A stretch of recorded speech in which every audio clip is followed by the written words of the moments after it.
নমস্কার। আরো একবার সবাইকে আন্তরিক অভিনন্দন। আগামী 11ই মার্চ 2026 দেবগুরু বৃহস্পতি, যিনি আমাদের ধর্মকর্মের কারক, আমাদের সন্তানের কারক, সঞ্চয়ের কারক, আমাদের জ্ঞান বুদ্ধির কারক। সেই দেবগুরু বৃহস্পতি দীর্ঘদিন ধরে বক্র গতিতে রয়েছেন। 11ই মার্চ 2026 দেবগুরু মার্গী গতিতে চলে আসবেন।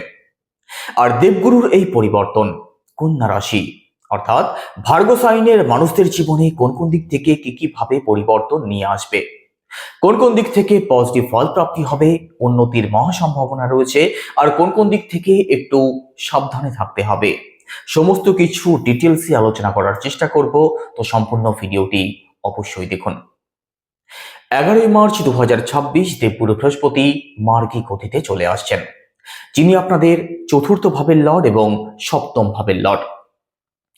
দেবগুরু বৃহস্পতি এতদিন যেহেতু বক্রগতিতে ছিলেন, তো চতুর্থ ভাব এবং সপ্তম ভাবের দিক থেকে পজিটিভ রেজাল্ট কিন্তু কন্যা রাশির মানুষদের সেইভাবে প্রাপ্তি হচ্ছিল না।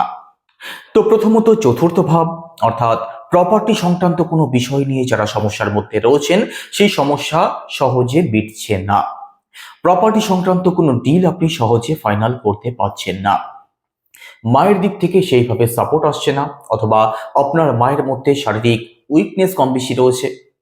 সুখ সুবিধার জায়গাটা সেইভাবে প্রাপ্তি হচ্ছিল না এবং বর্তমানে হচ্ছে না। সপ্তম ভাবের দিক থেকেও সেইভাবে সাপোর্ট নেই।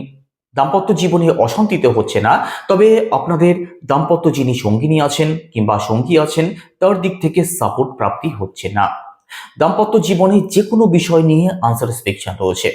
যারা ব্যবসা করেন, ব্যবসাতে আপনি যেটা চাইছেন, যতটা আপনি আপনার ব্যবসাতে গতি চাইছেন, সেটা কিন্তু আপনি পাচ্ছেন না। কারণ দেবগুরু বৃহস্পতি আপনাদের সপ্তম ভাবের লর্ড হয়ে আপনাদের কর্মস্থানে বক্র গতিতে রয়েছেন। তবে এই সংক্রান্ত প্রবলেমগুলো থেকে আপনি অবশ্যই বেরিয়ে আসতে পারবেন 11 মার্চের পরবর্তী সময়টাতে।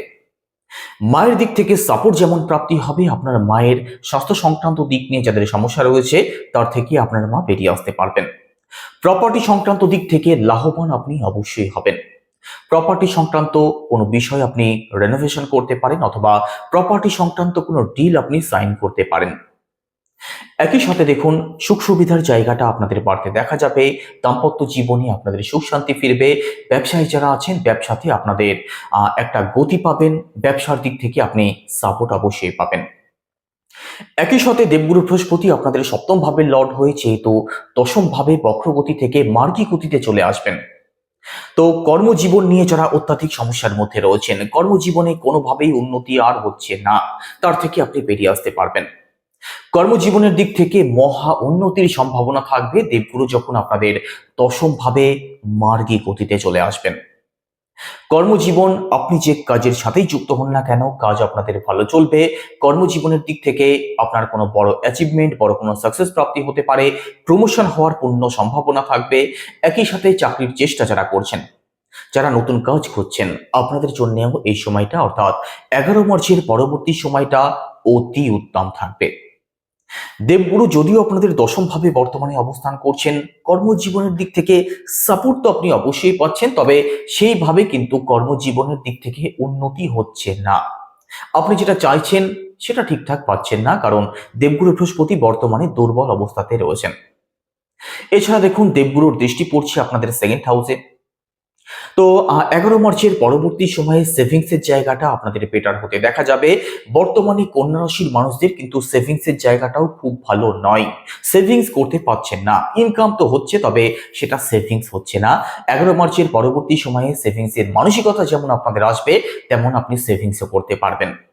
কথা বলা সংক্রান্ত কোনো কাজের সাথে যারা যুক্ত আছেন, কমিউনিকেশন, টিচিং, কনসালটেন্ট অথবা মার্কেটিং, এক কথায় কথা বলা সংক্রান্ত কোনো কাজের সাথে যারা যুক্ত আছেন, কর্মজীবনের দিক থেকে পজিটিভ রেজাল্ট আপনি অবশ্যই পাবেন। কাজের দিক থেকে উন্নতির মহা সম্ভাবনা থাকবে। সেকেন্ড হাউস থেকে আমাদের পরিবারকে বিচার করা হয়, তো পারিবারিক দিক থেকেও আপনাদের সুখ শান্তি ফিরবে। পারিবারিক যে কোনো আনস্যাটিসফ্যাকশন থেকে দেবগুরু বৃহস্পতি আপনাদেরকে অবশ্যই বের করে নিয়ে আসবেন। পরিবারে নতুন কোনো দ্রব্য আপনি ক্রয় করতে পারেন, অথবা পারিবারিক দিক থেকে কিছু অ্যাড অন আপনি করতে পারেন। ফ্যামিলি প্ল্যানিং যারা করবেন ভাবছেন, আপনাদের জন্যও 11 মার্চের পরবর্তী সময়টা অতি উত্তম থাকবে। দেবগুরুর দৃষ্টি আপনাদের চতুর্থ ভাবে পড়ছে, যেটা প্রথমেই আলোচনা করেছি, আর দেবগুরু আপনাদের চতুর্থ ভাবেরই লর্ড। তো চতুর্থ ভাবের দিক থেকেও সাপোর্ট আপনাদের প্রাপ্তি হবে।